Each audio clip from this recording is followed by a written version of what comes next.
on divise là-bas en deux, et puis le deuxième quart, on le divise en deux, le quart qui est opposé à l'éventail. Et puis, je retrace mon crochet, un petit V centré sur cette ligne qui passe par le dernier quart, et en dessous de la ligne du plus grand contour. Et puis, je monte pour passer par ce point qui passe par la moitié de la dent qui se situe dans l'intersection de la moitié de la dent et de la ligne du plus grand contour. Et je passe par une ligne rectiligne, s'il vous plaît. Regardez, c'est une ligne rectiligne qui passe dans la deuxième moitié de la dent qui est en regard des contours. Elle passe sur ou au-dessus de la ligne du plus grand contour. D'accord? Alors là, elle est légèrement au-dessus de la ligne du plus grand contour. Et puis je tourne, et ici sur la face proximale, je suis à ce niveau-là, sur ou au-dessus de la ligne du plus grand contour, et je descends en palatin, comme ça, et puis je tourne pour la queue du côté. Pour manipuler le fil, je prends un fil déjà qui n'est pas très long. Par exemple, quelqu'un a commencé à travailler avec ce fil, je découpe tout simplement.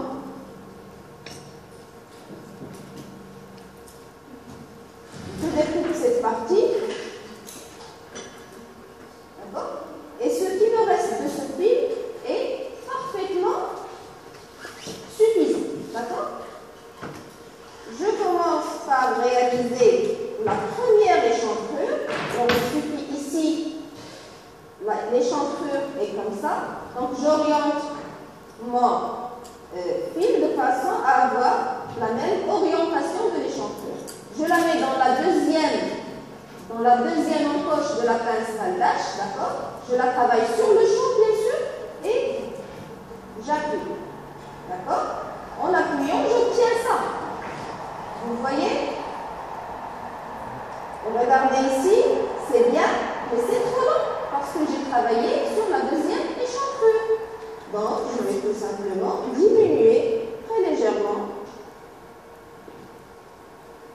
Toujours quand je diminue en bas de la table, je cache avec les mains pour ne pas avoir le fil dans les yeux de quelqu'un.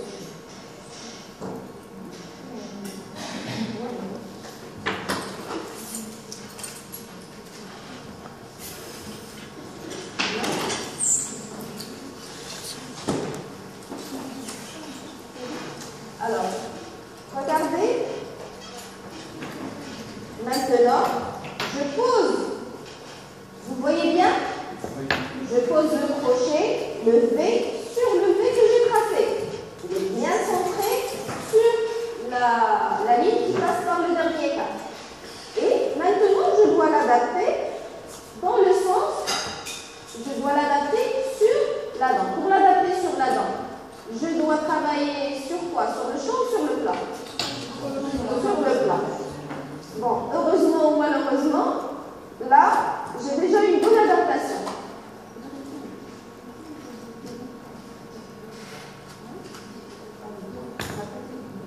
D'accord. Alors là, vous voyez, j'ai déjà une bonne adaptation jusque là. Juste ici. Jusqu'à ce niveau. Vous le voyez bien? Oui. Alors là où le fil s'écarte, je fais une marque de préférence. Vous achetez des feutres indélébiles assez fins comme celui-là. D'accord? Comme ça,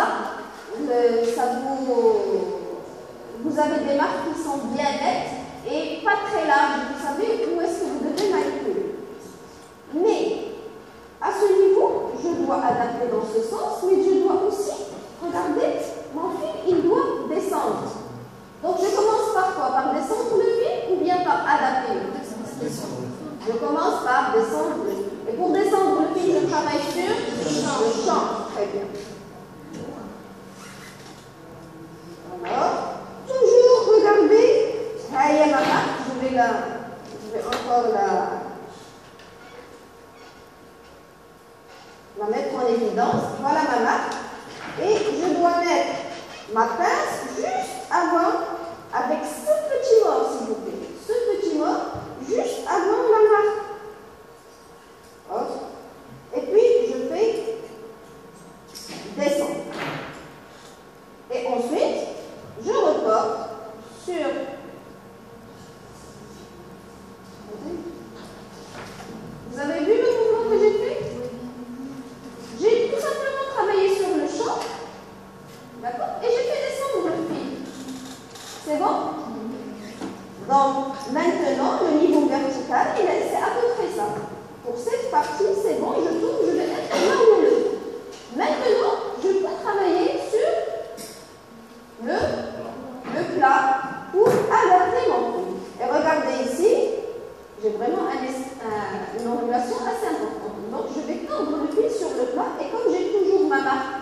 qui est là, je vais l'utiliser.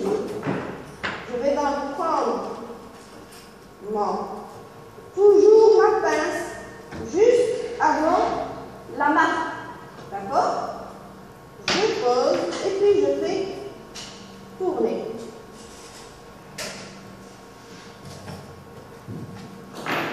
Et je remets sur le modèle. Alors là, qu'est-ce que vous voyez ici? Un hiatus. D'accord? Alors pourquoi le hiatus? Parce que j'ai beaucoup tourné. Donc il va falloir que je desserre très légèrement. C'est-à-dire il va falloir que je fasse un peu le contraire. Il faut que je desserre. Je vais prendre mon fil et je vais légèrement le desserrer. J'ai ouvert ce que j'ai fait tout à l'heure. Et regardez par rapport à tout à l'heure, vous voyez, je n'ai plus le hiatus. Donc je prends encore mon marqueur et je le mets là où va s'écarter, là où s'écarte le fil de la dent. Vous le voyez? Ensuite, toujours la même chose. Le petit bord de la pince, juste avant la marque. Et je tourne. J'espère que je n'ai pas refait la même chose. Mais là, j'ai vraiment bien tourné.